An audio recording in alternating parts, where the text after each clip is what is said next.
నమస్తే సర్కార్ India news కి స్వాగతం. ఆంధ్ర రాష్ట్రంలో రోజు రోజుకు మారుతున్న పరిణామాలు, వెలుగులోకి వస్తున్న విషయాలు రాష్ట్రంలో తీవ్ర చర్చగా మారింది.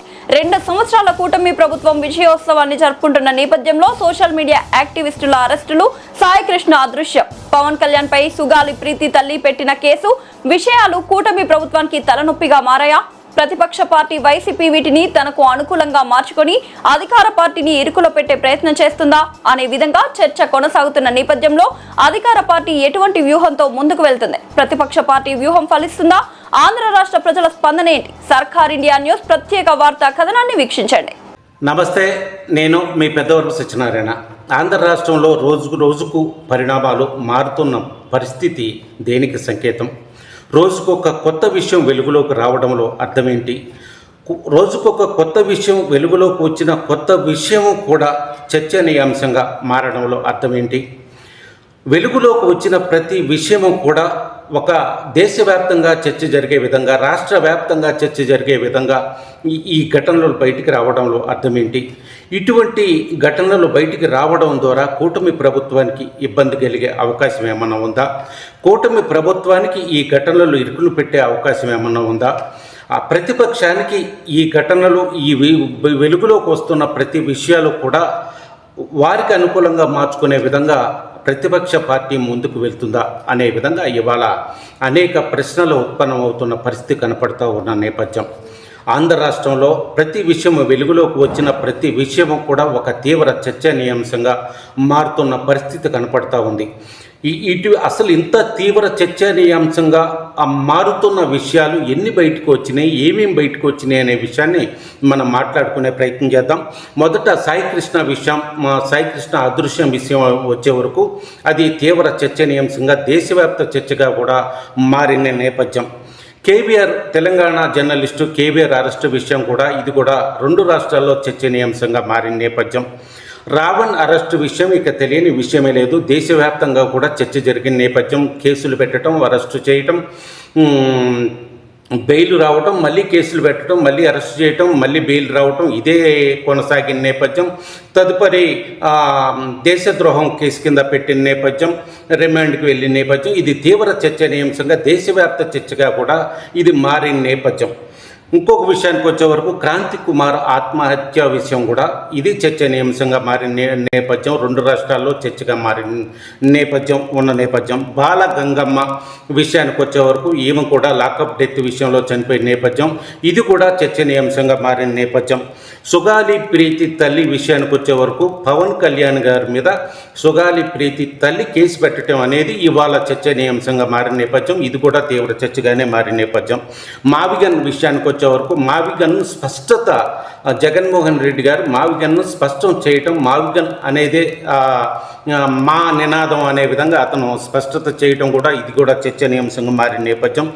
హేరామ్ అంటూ అతను మాట్లాడిన ఒక ప్రెస్ మీట్ నేపథ్యంలో హేరామ్ సేవ్ ఆంధ్ర అనే విధంగా మాట్లాడిన నేపథ్యం. ఇది కూడా చర్చనీయాంశంగా మారిన నేపథ్యం. ఇది కూడా హేరామ్ అనేది చర్చనీయాంశంగా ఎందుకు మారింది అనే విధంగా అంటే, జగన్మోహన్ రెడ్డి గారి విషయానికి వచ్చే వరకు ఒక క్రిస్టియన్గా తెలుగు రాష్ట్ర ప్రజలు చూస్తున్న నేపథ్యంలో క్రిస్టియన్గా ఉండి హేరామ్ సేవ్ ఆంధ్ర అనే నినాదాన్ని జగన్మోహన్ రెడ్డి గారు ఇవ్వడాన్ని కొన్ని రకాలుగా మాట్లాడిన నేపథ్యం, అది చర్చగా మారిన నేపథ్యం.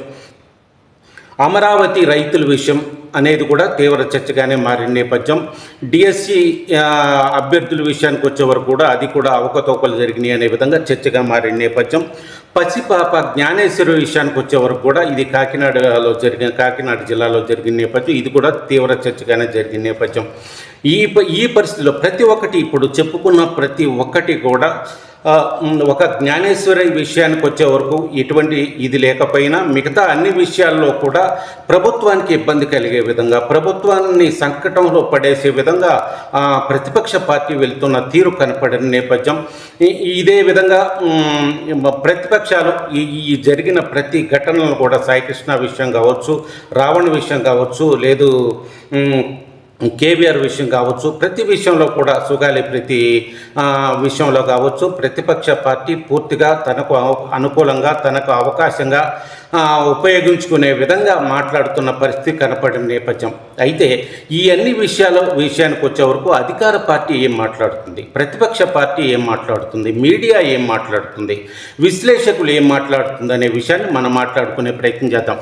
అధికార పార్టీ విషయానికి వచ్చే వరకు అధికార పార్టీ రాష్ట్ర అభివృద్ధి కోసం, సంక్షేమం కోసం, అమరావతి రాజధాని నిర్మాణం కోసం అహర్నిశలో పనిచేస్తూ రాష్ట్రాభివృద్ధిని, సంక్షేమాన్ని, అమరావతి రాజధానిని ముందుకు తీసుకెళ్లే విధంగా, రాష్ట్ర ప్రజలకు అమరావతి రాజధానిని అందించే విధంగా ముందుకు వెళ్తున్నాం అనే విధంగా రాష్ట్ర ప్రభుత్వం మాట్లాడుతున్న పరిస్థితి కనపడుతోంది.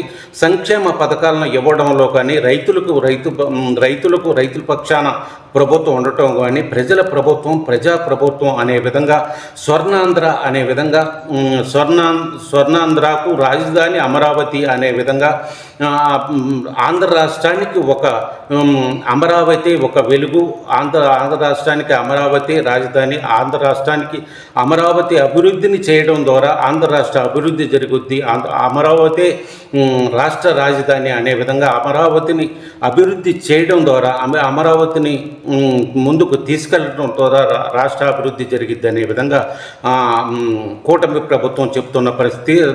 లా అండ్ ఆర్డర్ విషయంలో కూడా ఒక న్యాయబద్ధంగా, చట్టబద్ధంగా ప్రభుత్వం చట్టాన్ని తన చేతుల్లోకి తీసుకున్న వారికి శిక్షలు పడే విధంగా, చట్టం ఎవరికి చుట్టం కాదు అనే విధంగా, ప్రభుత్వం ఎవరికి అనుకూలం కాదు, ప్రతి ఒక్కరికి ప్రభుత్వం అనుకూలమే,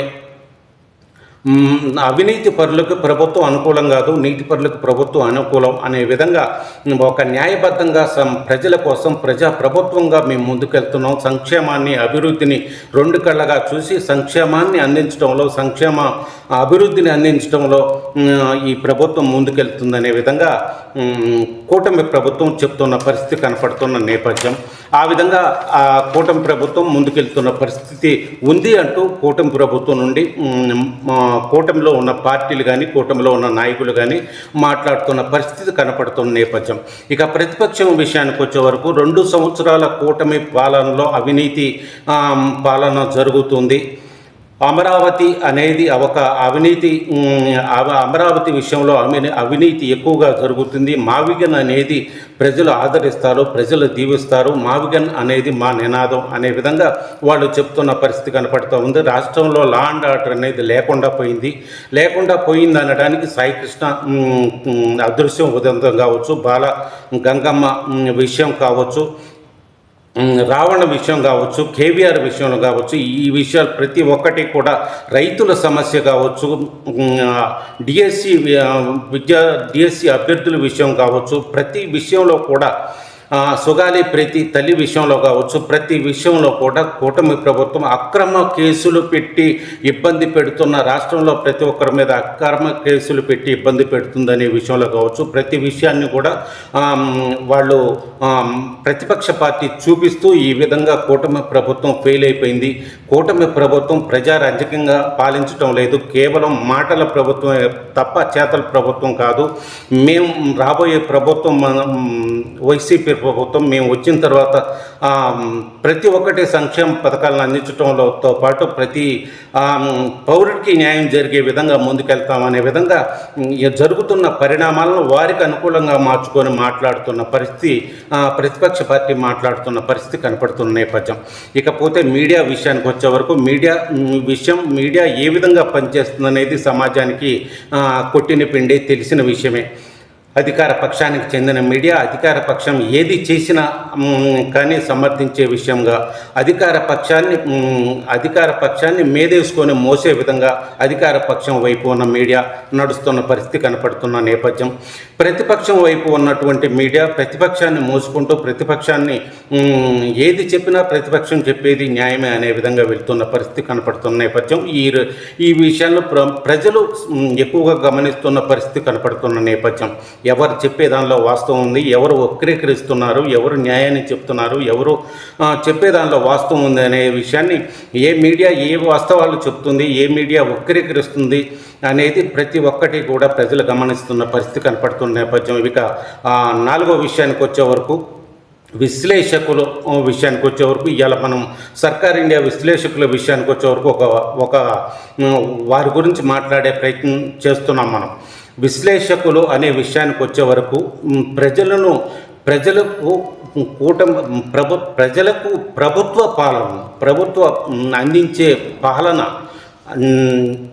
సుపరిపాలన అయితే సుపరిపాలన విధంగా, ప్రభుత్వ లోపాలుంటే లోపాల విధంగా, ప్రతిపక్షం ఉంటే ప్రతిపక్షం చేస్తున్నది ప్రతిపక్ష పాత్ర పోషిస్తుందా లేదా, ప్రతిపక్ష పాత్ర పోషించడంలో వ్యూహాత్మకంగా ఏమైనా వెళ్తుందా, అనే విధంగా రాజకీయ వ్యవస్థలు ఏ విధంగా పనిచేస్తున్నాయి, రాజకీయ నాయకులు ఏ విధంగా పనిచేస్తున్నాయి అనే విషయాన్ని ప్రతి ఒక్కటి కూడా క్షుణ్ణంగా ప్రజలకు అర్థమయ్యే విధంగా, ప్రజలను చైతన్యవంతులు చేసే విధంగా ప్రభుత్వం కానీ ప్రతిపక్షం కానీ వ్యవస్థలు కానీ ఏ విధంగా పనిచేస్తున్నాయి అనే విషయాన్ని ప్రజలకు ప్రతి విషయాన్ని క్షుణ్ణంగా అర్థమయ్యే విధంగా చెప్పాల్సిన విషయం.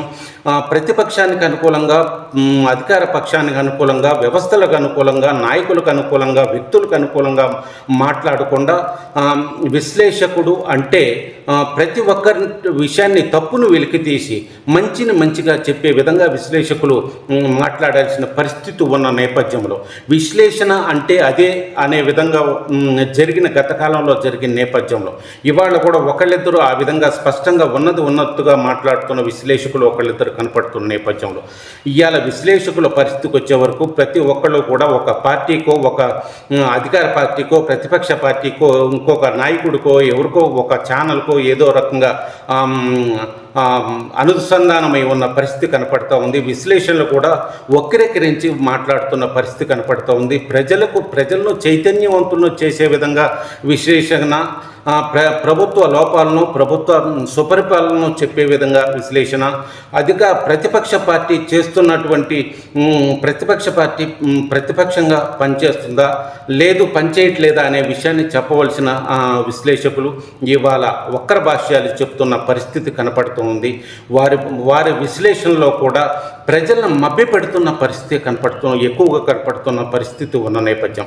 అయితే అధికార పక్షం చెప్పినా, ప్రతిపక్షం చెప్పినా, మీడియా చెప్పినా, విశ్లేషకులు చెప్పినా దేశాన్ని ఇవాళ దేశంలోను సామాన్యుడికి ఉన్నటువంటి ఆయుధం సోషల్ మీడియా.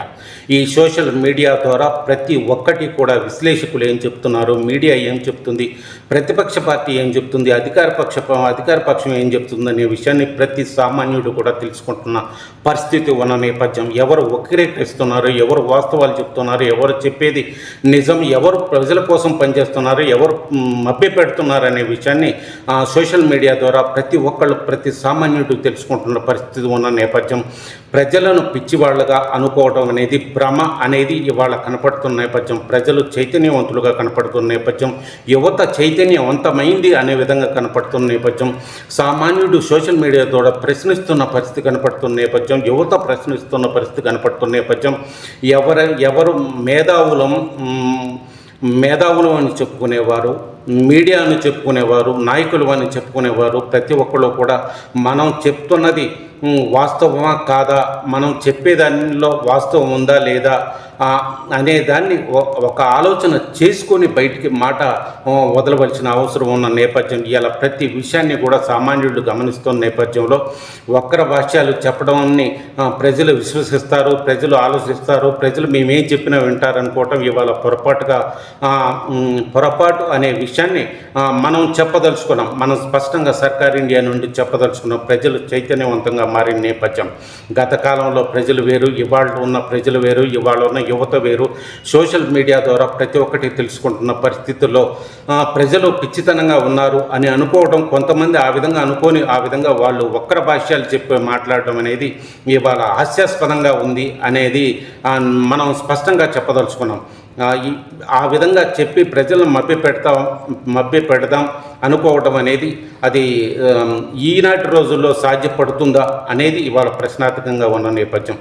అధికార పార్టీలోకి రావాలన్నా, అధికారం నుంచి కిందకు దిగాలన్నా ప్రజల నిర్ణయమే ముఖ్యం. ప్రజలే న్యాయ నిర్ణేతలుగా ఉన్న ఈ దేశంలో వారికి ఏది చెప్పినా, మనం ఏది చెప్పినా వాళ్ళు వింటారు, ఏది చెప్పినా వాళ్ళు అదే ధోరణిలో వెళ్తారు.